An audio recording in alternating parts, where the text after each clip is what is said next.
Hi friends. ఇదైతే టమాటా గూడా మగ్గింది. మనం శుభ్రం చేసుకున్న చికెన్‌ను యేసుకుంటున్నాము. ఇంగో చికెన్‌ను మంచిగా కడుక్కున్నాము. 2 టైమ్స్ కడుక్కోవాలి. కడుక్కొని మంచి గ్రేవీ వచ్చేటట్టు మనకు తగినంత గ్రేవీ నువ్వు ఎక్కువ అనుకుంటే ఎక్కువ, తక్కువ అనుకుంటే తక్కువ గ్రేవీ వచ్చేటట్టు మంచిగా 2 టైమ్స్ కడుక్కోవాలి.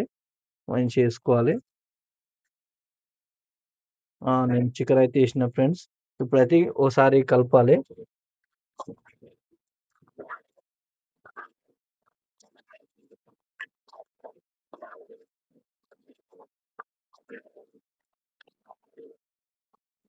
కలిపిన ఫ్రెండ్స్ ఇంగ కొద్దిసేపు ఎందుకంటే దానికి పట్టిన ఆవిరి పోవడానికి కొద్దిసేపు ఉండని